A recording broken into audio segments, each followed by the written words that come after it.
안녕 여러분. 로마 도심지에 가까워질수록 창밖을 보면은 이제 이런 그림이나 동상이 보일 거야. 심지어 그 외에 로마 축구팀 중에 보면은 AS 로마라고 있는데 그 팀 엠블럼이 이거거든. 이게 자주 보이는 이유가 로마의 상징이기 때문인데 이 늑대와 쌍둥이는 어떻게 로마의 상징이 되었을까?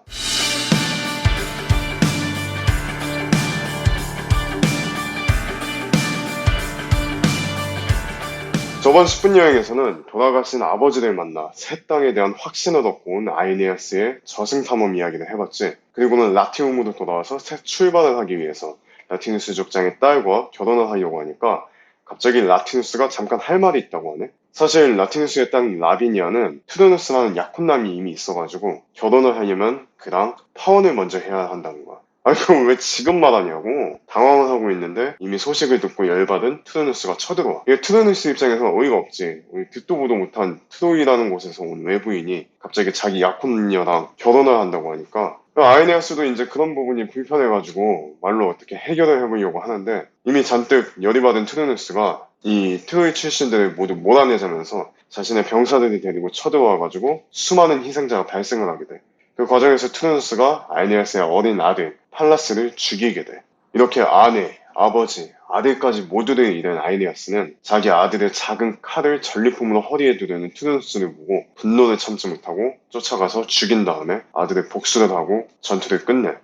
이렇게 아이네아스는 라티움을 정리하고 에트르리아의 라비니아랑 결혼을 하게 되면서 이로써 완전히 융합된 두 부족은 신이 점지해준 그들의 터전인 라티움에서 세력을 키워나가게 돼. 물론 이 중에는 트로이 출신들이랑 같이 사는 거를 거부한 에트르리아 족들이 있었어. 그래서 라티움을 떠난 그들은 여기에 보이는 테베강 위로 올라가가지고 투스카니에 모여 살게 되거나 남부로 내려가서 나폴리에 모여 살게 돼. 즉 라티움의 라틴족, 그리고 테베강 위로 올라간 투스카니족, 남부의 나폴리족, 그리고 산에 사는 사비니족, 이렇게 크게 네 부족이 그 옛날 이탈리아 반도에 살게 돼.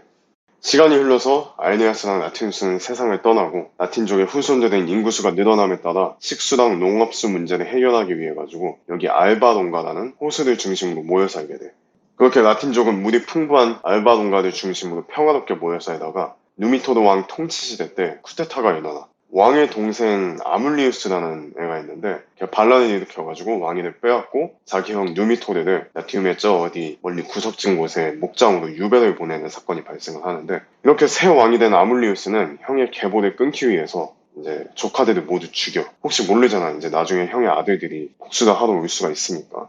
뭐 아무튼 그렇게 왕의 아들들을 다 죽이고 레아 실비아라는 딸이 하나 남았는데 이 여자 조카를 죽이기는 좀 뭔가 미안했었나 봐. 그래가지고 아물리우스는 저기 알바론과 북쪽에 위치한 베스타 신전으로 귀향을 보내버려. 여기가 당시 테베강 유역인데 비만 오면은 이 테베강이 범람을 해가지고 숲이 우거진 늪지대였어. 사람이 살기 별로 안 좋은 땅이었지 이 지역이. 레아 실비아는 여기에 베스타 신전에 베스탈리스를 맡게 되는데 베스탈리스가 뭐냐면은 이 베스타 신전의 사제관이요. 조건이 몇 개가 있는데 죽을 때까지 동정녀의 순결을 유지를 해야 된다는 조건이 있고 그리고 베스타 신전의 성화가 꺼지지 않게 항상 신전에 머무르면서 불을 지펴야 했어. 말이 신전 사제관이지 사실은 이제 이 네아시비아를 통해서 형의 피를 물려받은 왕자가 태어나는 거를 방지를 하려고 남자도 못 만나게 이제 신전에서 멀리 나가지 못하게 아물리우스의 속셈이었던 거지. 그렇게 신전에서 고독한 삶을 살던 실비아가 하루는 신전 성화를 불 때의 장작을 가지다 숲을 갔다가 늑대가 나타나. 그래가지고 막 도망쳐가지고 어떤 바위 동굴에 숨게 되는데 이때 마침 전쟁의 신 마르스가 사냥을 나왔다가 늑대로부터 레아실비아를 구해주고 나서 바위 동굴에서 사랑을 나누게 되고 마르스는 하늘로 올라가. 그렇게 실비아는 신의 아들을 잉태를 하게 돼가지고 쌍둥이들 출산을 하게 돼. 이게 베스탈리스의 규율을 어긴 거니까 이제 아이를 몰래 키워야 하는 상황이 온 건데 수상함을 느낀 아물리우스가 자기 부하 파우스툴루스한테 실비아가 있는 북쪽으로 올라가가지고 그곳에 갓 태어난 신생아들이 있으면은 싹 다 죽이고 오라고 명령을 해. 어디서 많이 들어본 이야기 같지? 뭐 아무튼 이렇게 쫓기게 되는 미혼모 실비아는 쌍둥이 아들을 데리고 언덕을 내려와가지고 도망을 가다가 여기 강을 앞에 두고 늪지대에서 쓰러지게 돼. 아이들이라도 살리려고 쌍둥이를 구유에 담아가지고 그때 마주친 강에다가 내려보내는데 그 강이 테베강이야. 로마에 가면은 그 콜로세움 옆에 팔라티노라는 언덕이 있어. 테베강 그 팔라티노 언덕을 끼고 도는데 이 언덕이 예전에 로마의 늑대들이 모여 사는 장소였어. 밤만 되면은 이 언덕에 올라가가지고 뭐라고 하지? 하울링? 하고 막 그러던 곳인데 하루는 그 팔라티노 언덕의 늑대 한 마리가 테베강에 물 마시러 내려왔다가 떠내려오는 구유를 발견을 하고 이 쌍둥이를 구해준단 말이야. 이것도 어디서 많이 들어본 이야기 같지? 그러다가 이제 신생아들을 죽이기 위해서 북쪽으로 파견을 나온 아까 그 아물리우스의 부하 파우스툴루스한테 발견이 되는데 이 쌍둥이가 무슨 정글북의 모글리 마냥 늑대의 젖을 먹고 자라고 있는 거야. 그걸 보고 치근한 마음이 들었던 파우스툴루스는 알바론가로 돌아가지도 않고 팔라티노 언덕에서 양치기를 하면서 이 두 아이를 몰래 기르게 돼. 그리고 형제를 각각 형을 로물루스 그리고 동생을 레무스라고 이름을 지어주는데 그렇게 발견 당시 늑대의 젖을 물고 있던 이 쌍둥이 형제가 로마의 상징이 돼. 그래가지고 아까 처음에 보여줬던 그림, 그리고 동상 이런 게 로마에서 흔히 볼 수 있는 건데 아무튼 이 팔라티노 원덕의 쌍둥이는 건장한 청년들이 돼가지고 자신들을 키워준 아버지 파우스툴루스를 따라가지고 양치기가 돼. 근데 이제 양치기를 하다 보니까 언젠가부터 자꾸 자기네 양의 수가 하나씩 줄어드는 거야. 알고 보니까 라티움에서 넘어온 목동들이 그 쌍둥이네 양들을 몰래 훔쳐가고 있었던 거야. 그래서 어느 날 이 두 형제가 양을 몰래 훔쳐가는 목동들을 쫓아갔다가 그들을 목장에 가가지고 싸움이 나. 그 싸움을 보고 놀라가지고 뛰쳐나온 목장 주인이 이 쌍둥이들한테 부모님 모셔오라고 해. 뭐 예나 지금이나 애들 싸움에 부모님 모셔오는 건 매한가지였나 봐. 그렇게 뭐 쌍둥이 아버지 파우스툴루스가 라티움의 한 목장으로 이제 소환이 되게 되는데 거기서 파우스툴루스가 그 목장의 주인을 보고 몹시 놀라게 돼. 알고 보니까 그 목장 주인이 바로 파우스툴루스의 옛 주인 아물리우스가 폐위를 시켜버린 그 형 누미토르였어. 그러니까 중간에 알바론가에서 쿠데타가 일어나가지고 동생이 형을 폐위시킨 다음에 라티나의 구석진 목장으로 보냈다고 했잖아. 그 목장이 여기였던 거야. 그리고 그 목장 주인이 폐위당한 그 왕, 즉 이 쌍둥이의 외할아버지였던 거지. 파우스툴루스는 이 오랜만에 만난 누미토르한테 자초지종을 설명을 하게 돼. 이 건장하게 자란 두 청년이 당신의 외손자라고 알려주게 돼. 그렇게 양 도둑을 잡으러 왔다가 출생의 비밀을 알게 된 이 쌍둥이가 누미토르한테 친부모의 행방을 물어보지만 쌍둥이의 아버지는 전쟁의 신 마르스니까 누미토르가 알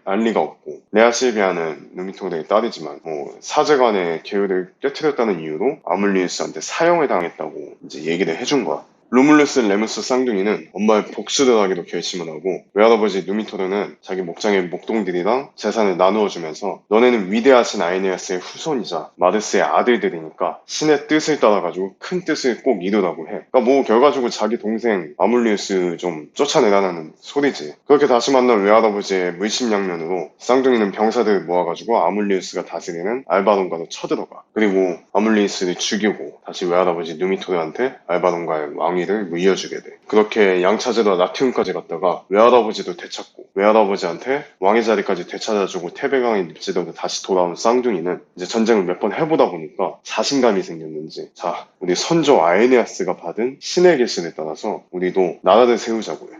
형 레물루스는 자신들이 자라온 숲이 우거진 팔라티노 언덕을 근거지로 하자고 했지만 동생 레무스는 그보다 좀 더 평평하고 넓은 이 남쪽의 아벤티노 언덕을 근거지로 삼자고 해. 그게 이제 실갱이를 하다가 이 형제는 언쟁이 붙기 시작했고 결국에 두 언덕 사이의 평지에서 독수리 떼를 이렇게 풀어 올려가지고 더 많은 독수리가 향하는 언덕에 나라를 세우기로 내기를 해. 이 쌍둥이 형제가 독수리를 풀어 올렸다고 전해지는 이곳이 바로 그 옛날 영화 추석 때만 되면은 틀어주던 배너라고 있어. 그 배너에 나오는 대전차 경주장이야.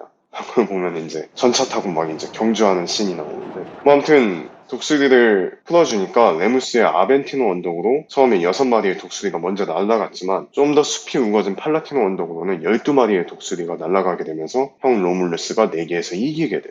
그렇게 팔라티노 언덕을 시작으로 로물루스는 콰드라타라는 경계선을 그리고 성벽을 지어나가기 시작을 했고 이 콰드라타를 무단으로 침입하는 자는 죽여도 된다고 명을 내려. 하지만 독수리 내기에서 진 것에 화가 난 동생 레무스가 아직 완성되지 않은 이 성벽을 훌쩍 뛰어넘으면서 야, 이렇게 빈약한 벽으로 어떻게 도시를 안전하게 유지할 수 있겠냐라고 로물루스를 비웃어. 그 조롱에 분노한 로물루스는 동생 레무스를 찔러 죽이고는 나의 성벽을 뛰어넘는 자는 누구나 이렇게 되리라 라고 외쳐. 이제 자기가 왕이다 이거지.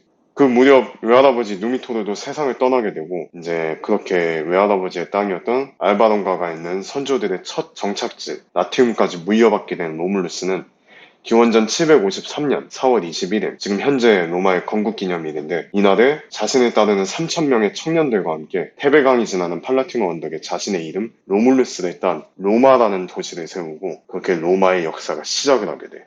이때 그의 나이 18살이었어.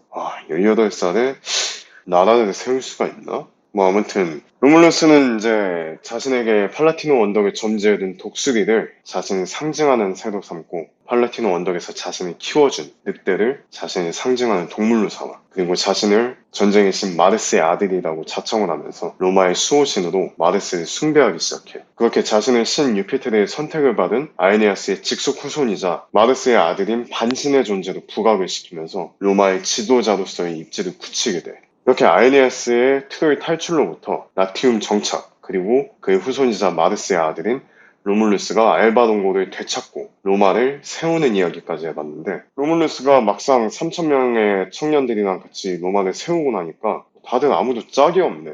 이렇게 턱없이 부족한 여성 인구를 늘리기 위해서 로물루스는 한 가지 꾀를 내는데 이 사건이 훗날 두고두고 회자가 되는 불편한 사건으로 남아. 과연 로물루스는 어떤 방법으로 로마의 남녀 비율 문제를 해결을 했을까? 그 이야기는 다음 10분 여행에서 이어서 하도록 하고 이제 때르미니역에 거의 다 도착을 했을 거야. 내리기 전에 구독과 좋아요는 감사합니다.